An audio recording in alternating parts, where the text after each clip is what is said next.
Hello दोस्तों, सभी को नमस्कार। स्वागत है आप सभी का सर्वा क्लासेस में। अपने जो चैप्टर नंबर 9 चल रहा था कोऑर्डिनेट ज्योमेट्री या निर्देशांक ज्यामिति, उसका पहले वीडियो में अपने बेसिक देखा था। आज अपने उसके क्वेश्चंस देखेंगे। जो एक्सरसाइज 9.1 है उसको अपने स्टार्ट कर रहे हैं। उसका पहला क्वेश्चन अपने करते हैं। देखिए पहला क्वेश्चन अपने को क्या कह रहा है कि दी गई आकृति से बिंदुओं P, Q, R, S के निर्देशांक ज्ञात करो। अपने को क्या है कि ये ग्राफ बना के दिया हुआ है। इससे अपने क्या है, जो P पॉइंट है, Q पॉइंट है और R पॉइंट, S पॉइंट, इनके अपने को निर्देशांक लिख के दिखाने हैं। कल अपने जो पहला वीडियो था उसके अंदर अपने बात की थी कि किसी भी बिंदु के निर्देशांक कैसे लिखे जाते हैं। देखिए कि मान लीजिए कोई P पॉइंट है, इसके निर्देशांक लिखने का तरीका क्या होता है, x, y। अर्थात पहले जो पहला पॉइंट होगा उसका जो x कोऑर्डिनेट होगा वो अपने को क्या है, x अक्ष पर मिलेगा, और जो दूसरा कोऑर्डिनेट होगा या दूसरा जो पॉइंट होगा वो अपने को क्या है, y अक्ष पर मिलेगा। इसके अंदर अपने को देखना है कि जो ये पॉइंट है, जैसे देखिए अपने को ये P पॉइंट के निर्देशांक ज्ञात करने हैं। इसके अंदर सबसे पहले अपने को ये देखना है कि ये P पॉइंट है वो x अक्ष पर किस बिंदु पर काट रहा है। जो पहला पॉइंट होगा वो अपने को x अक्ष पर देखना है और जो दूसरा पॉइंट होगा वो अपने को y अक्ष पर देखना है। तो देखिए P पॉइंट के निर्देशांक ज्ञात करते हैं अपने। देखिए ये जो P पॉइंट है ये x अक्ष पर देखिए कहाँ पर काट रहा है। ये देखिए यहाँ पर क्या है, 2 का गैप पर अपने को जो नंबर लिख के दिए हुए हैं, जैसे यहाँ से लेकर ये 1, फिर 2, फिर 3, फिर 4, 5, 6। तो देखिए ये जो x अक्ष पर है ये 4 और 6 के बीच में है, अर्थात यहाँ पर 5 होना चाहिए। तो यहाँ पर क्या है, x कोऑर्डिनेट का मान क्या है, 5, अर्थात ये x अक्ष पर तो कितने पर काट रहा है, 5 पर। और y अक्ष पर देखिए कितने पर काट रहा है, y अक्ष पर ये काट रहा है देखिए 1, 2, 3 पर काट रहा है। तो इसके निर्देशांक क्या लिखे जाएंगे, 5, 3। अपने को ध्यान ये रखना है कि पहला जो कोऑर्डिनेट होगा उसको अपने x अक्ष का लिखना है। इसको लिखने का तरीका देखिए यही होगा, x, y। P, y, x नहीं लिखना, ये अपने क्या है, गलत हो जाएगा। यही याद रखना है अपने को कि P पॉइंट के निर्देशांक क्या लिखने हैं, x, y। तो देखिए पहला कोऑर्डिनेट जो देखिए कि x अक्ष पर काट रहा है उसको देखना है, अर्थात ये पॉइंट x अक्ष पर किस पॉइंट पर काट रहा है, और यही पॉइंट y अक्ष पर किस पॉइंट पर काट रहा है। पहले अपने x वाला लिख देंगे, फिर अपने क्या लिख देंगे, y वाला। Q पॉइंट के निर्देशांक देखिए ऐसे निकालते हैं। ये पॉइंट है वो P पॉइंट x अक्ष पर, देखिए ये x अक्ष है, इस x अक्ष पर कहाँ पर काट रहा है। देखिए कल मैंने बताया था कि ये मूल बिंदु होता है, मूल बिंदु से इधर x के पॉजिटिव मान होते हैं और मूल बिंदु से इधर लेफ्ट साइड के होते हैं x के नेगेटिव मान। तो x पर देखिए, x अक्ष पर देखिए ये Q पॉइंट कहाँ पर काट रहा है। तो देखिए ये देखिए जब ये लाइन नीचे आती है तो ये देखिए -4 पर काट रहा है। तो x अक्ष पर तो -4 पर काट रहा है, और y अक्ष पर देखिए कितने पर काट रहा है। y अक्ष पर देखिए जब ये लाइन आगे मिलती है तो जाके ये 6 पर मिल रही है। तो y इस पॉइंट के निर्देशांक क्या हो जाएंगे, -4, 6। इसी प्रकार देखिए अपने को r पॉइंट दे रखा है। r पॉइंट के निर्देशांक देखिए, ये पॉइंट पहले अपने x अक्ष पर देखेंगे, x अक्ष पर किस बिंदु पर काट रहा है। x अक्ष पर देखिए यहाँ से 0, 1, 2, 3, परंतु यहाँ पर है क्या, -3। तो x का कोऑर्डिनेट क्या हो जाएगा, -3। और y अक्ष पर देखिए कितने पर काट रहा है, 2 पर। तो y का कोऑर्डिनेट क्या हो जाएगा, 2। तो r पॉइंट के निर्देशांक क्या हो जाएंगे, -3, -2। इसी प्रकार s पॉइंट के निर्देशांक देखिए कि s पॉइंट है वो x अक्ष पर पहले अपने x का मान लिखते हैं। तो x अक्ष पर तो 1 पर काट रहा है, और y अक्ष पर देखिए 0, 1, 2, 3, 4, 5 पर काट रहा है। तो इस प्रकार अपने क्या है, अपने को अगर कोई ग्राफ बना के दिया हो और उसके अपने को निर्देशांक लिखने हो तो पहले क्या करते हैं कि यह चेक करते हैं कि यह बिंदु x अक्ष पर किस पॉइंट पर काट रहा है, तो वो पॉइंट लिख देंगे। फिर अपने देखेंगे वही बिंदु y अक्ष पर किस बिंदु पर काट रहा है, तो अपने वो y अक्ष वाला पॉइंट है या जो निर्देशांक है वो भी लिख देंगे। अब अपने देखिए ये था क्वेश्चन नंबर 1। अब अपने करते हैं क्वेश्चन नंबर 2। देखिए अपने करते हैं क्वेश्चन नंबर 2। क्वेश्चन नंबर 2 देखिए अपने को क्या कह रहा है कि निम्नलिखित बिंदुओं को आलेखित कीजिए। क्वेश्चन नंबर पहले के अंदर अपने को क्या है, अपने को ग्राफ बनाकर दे दिया था और अपने को क्या कहा था कि निम्न बिंदुओं के निर्देशांक लिखिए। अब अपने को क्या कह रहा है कि अपने को निर्देशांक दे दिए हैं, अपने को क्या इस ग्राफ पर इसको आलेखित करके दिखाना है। इसके अंदर देखिए 1, 2, 3, तो ये 6 पॉइंट दे रखे हैं अपने को। 6 पॉइंट के अंदर से मैं कोई भी 3 पॉइंट आपको आलेखित करके दिखा देता हूँ, क्योंकि टाइम वीडियो ज़्यादा बड़ा बन जाता है। कोई भी 3 कर लेते हैं। देखिए एक तो करते हैं अपने पहला ही 1, 2। इस पॉइंट को अपने देखिए इस ग्राफ पर आलेखित करते हैं। वही मैंने पहले क्वेश्चन के अंदर बताया था कि x, y किसी भी बिंदु के निर्देशांक लिखने का यह तरीका होता है कि अपने को x अक्ष पर तो देखना है 1, जो पहला पॉइंट होता है इसको अपने x अक्ष पर ढूंढना है। दूसरा पॉइंट होता है इसको अपने अपने को वाई अक्ष पर ढूंढना होता है। तो देखिए 1,2 को ढूंढना है अपने, तो एक्स अक्ष पर अपने को देखना है ए कहाँ पर है। तो एक्स अक्ष पर देखिए ये मूल बिंदु से राइट साइड सारे पॉजिटिव वैल्यू होती हैं। तो एक्स अक्ष पर देखिए एक तो अपने को ये मिल गया। तो देखिए अपने क्या है इस, और वाई अक्ष पर अपने को क्या ढूंढना है 2। तो वाई अक्ष ये रहा, मूल बिंदु से ऊपर की ओर वाई के सारे पॉजिटिव मान होते हैं। तो मूल बिंदु जो अपने को वाई अक्ष पर तो अपने को चाहिए 2, तो एक ऐसी लाइन ड्रॉ कर देंगे जो 2 को काट रही है, और एक को देखिए एक ऐसी लाइन एक और ड्रॉ करेंगे जो को एक्स अक्ष पर एक को काट रही है। दोनों जहाँ रेखाएं मिल रही हैं वहीं पर अपने मान लीजिए वो पी पॉइंट है जिसके निर्देशांक 1,2 है। तो 1,2 जिस पॉइंट के निर्देशांक है वो क्या होगा, समथिंग यहाँ पर होगा।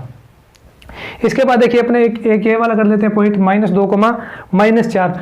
अपने को एक्स अक्ष पर देखिए क्या चाहिए -2। तो एक्स अक्ष देखिए ये रहा, एक्स अक्ष पर इधर पॉजिटिव वैल्यू होती है, इधर क्या होती है नेगेटिव वैल्यू। तो ये देखिए -2, 0, -1, -2, तो ये -2 तो ये आ गया, और -4 चाहिए अपने को वाई अक्ष पर। तो वाई अक्ष पर देखिए नेगेटिव वैल्यू नीचे की ओर होती है। तो देखिए एक ऐसी लाइन ड्रॉ कर देंगे जो कि वाई अक्ष पर क्या है -4 को काट रही हो, और एक्स अक्ष पर किसको काट रही हो -2 को। तो देखिए ये जो दोनों लाइन्स हैं यहाँ पर अगर मिल रही हैं, इसको अपने क्यू पॉइंट मानिए जिसके निर्देशांक क्या होंगे -2, -4। एक पॉइंट कोई और कर लेते हैं, देखिए जैसे अपने ये कर लेते हैं 0,3। तो देखिए एक्स अक्ष पर अपने को चाहिए 0, तो 0 देखिए एक्स अक्ष पर यहाँ पर होता है, क्योंकि मूल बिंदु के निर्देशांक क्या होते हैं 0,0। तो जो एक्स अक्ष पर 0 तो वैल्यू यहाँ पर होती है, और वाई अक्ष पर क्या चाहिए अपने को 3। तो वाई अक्ष पर देखिए 3 ये रहा, तो ये बिंदु समथिंग देखिए यहाँ पर बनेगा, ये वाला पॉइंट होगा। इसके निर्देशांक क्या होंगे 0,3। तो ये था अपने क्वेश्चन नंबर 2। अब अपने देखते हैं आगे क्वेश्चन नंबर 3। तो देखिए अपने को क्वेश्चन नंबर 3 देखिए क्या कह रहा है कि आयतीय निर्देशांक अक्षों को लेते हुए O 0,0, P 3,0 और Q पॉइंट क्या है 0,4 को लेखित करो। यदि O P Q R एक आयत हो तो Q बिंदु के निर्देशांक ज्ञात करो। सबसे पहले अपने को देखिए क्वेश्चन के अंदर क्या कह रहा है कि किसी भी ग्राफ पर O P Q जो बिंदु है इनको आलेखित करो। सबसे पहले अपने ग्राफ बनाते हैं। ये देखिए ये एक्स अक्ष है, इसको एक्स डैश कहते हैं, ये वाई डैश हो जाएगा। अपने देखिए 1 2 3 4 5 सारे मान देखिए पॉजिटिव दे रखे हैं, तो अपने को नेगेटिव वैल्यू लिखने की ज़रूरत नहीं है। मूल बिंदु 1 2 3 4 और ये 5। सबसे पहले अपने देखते हैं O P और Q बिंदुओं को इस ग्राफ पर आलेखित करते हैं। देखिए O बिंदु कहाँ पर होगा, ये मूल बिंदु के निर्देशांक दे रखे हैं अपने को 0,0 है, वो मूल बिंदु के निर्देशांक होते हैं। तो मूल बिंदु तो ये रहा अपने पास, तो एक पॉइंट तो अपने पास यही हो जाएगा जो O पॉइंट है। अब अपने को आलेखित करना है P पॉइंट को। P पॉइंट के निर्देशांक क्या है 3,0। जो पहला निर्देशांक यहाँ पहला कोऑर्डिनेट होता है, इसको अपने एक्स अक्ष पर देखते हैं, और जो दूसरा निर्देशांक होता है उसको अपने वाई अक्ष पर देखते हैं। तो देखिए एक्स अक्ष पर 3 देखिए कहाँ पर है, एक्स अक्ष पर 3 तो ये रहा, और वाई का मान देखिए यहाँ पर क्या है 0। मैंने पहले वीडियो के अंदर बताया था कि एक्स अक्ष पर वाई का मान 0 होता है। तो ये जो बिंदु है वो अपने को यहीं पर मिलेगा, क्योंकि वाई का मान क्या है इस अक्ष पर 0। अब जो एक मिनट रुकिए, अपने को क्यू बिंदु के निर्देशांक ये आर पॉइंट होगा। तो आर पॉइंट के निर्देशांक क्या है 0,4, क्यू के तो अपने को ज्ञात करने हैं।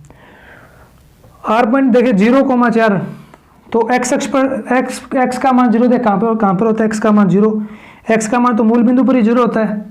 और जो वाई का मान है वो 4 देखिए कहाँ पर है, वाई का मान 4 ये रहा, क्योंकि वाई अक्ष पर ये रहा 4। तो जो आर पॉइंट होगा वो इस पॉइंट बिंदु पर बनेगा, क्योंकि वाई अक्ष पर क्या होता है एक्स का मान 0 होता है। तो यहाँ पर अपने पास O ये रहा P पॉइंट, और ये यहाँ पर क्या आ जाएगा R पॉइंट आ जाएगा। तो ये अपने क्या एक बार तीनों बिंदुओं को आलेखित कर दिया। इसके बाद ये क्वेश्चन क्या कह रहा है, यदि O P Q R, ये रहा O P Q पॉइंट अपने को ज्ञात करना है, R एक आयत हो तो Q बिंदु के निर्देशांक। सबसे पहले देखिए आयत क्या होता है। आयत अपने को पता ही है कि वह चतुर्भुज जिसकी आमने सामने की भुजाएं बराबर हो तथा प्रत्येक कोण 90 डिग्री का हो। ये आकृति देखिए एक आयताकार आकृति होगी, क्योंकि ये कोण भी 90 डिग्री, ये कोण भी 90 डिग्री, ये कोण भी 90 डिग्री, ये कोण भी 90 डिग्री, ये दोनों भुजाएं बराबर होगी, ये दोनों भुजाओं की लंबाई बराबर होगी। कहने का अर्थ क्या है कि जो भुजा ये होगी, मान लीजिए क्यू पॉइंट यहाँ पर आ रहा है, तो जैसे इसको आलेखित करना है अपने को, इस पॉइंट, मान लीजिए ये क्यू पॉइंट क्या है, समथिंग यहाँ पर आ रहा है, मान लेते हैं यहाँ पर है। अगर जैसे इसको डिनोट करते हैं, तो ये दूरी और ये दूरी तो दोनों बराबर होगी, क्योंकि ये अपने को क्या रहा है कि ओ पी क्यू आर एक आयत है, तो आयत के अंदर आमने सामने की भुजाएं बराबर होती है, तो ये दूरी और ये दूरी बराबर होगी, अर्थात अगर ये 3 सेंटीमीटर है तो ये भी 3 सेंटीमीटर होगी, और ये वाली दूरी जो ओ आर दूरी है ये इसके बराबर होगी, पी क्यू के बराबर, ये दूरी बराबर होगी, और ये दूरी बराबर होगी, क्योंकि अपने को क्या कह रहा है कि जो आकृति बनेगी वो ओ पी क्यू आर वह एक आयत होगी। तो अपने को इस पॉइंट के निर्देशांक लिखने हैं, तो देखिए ये यहीं पर कट करेगा, क्योंकि दूरियां बराबर है, तो देखिए ये पॉइंट यहाँ पर कट करेगा और इसको ये वाई अक्ष पर यहाँ पर कट करेगा। बिंदु के निर्देशांक लिखने का तरीका बताया था कि पहले अपने देखते हैं कि बिंदु एक्स अक्ष पर किस पॉइंट पर कट कर रहा है, तो एक्स अक्ष पर देखिए 3 पर कट कर रहा है, और वाई अक्ष पर देखिए किस बिंदु पर कट रहा है, तो वाई अक्ष पर 4 पर। तो ये क्या हो जाएंगे, क्यू बिंदु के निर्देशांक ही अपने को पूछा था। Thank you so much. Video अच्छा लगे तो लाइक कीजिए।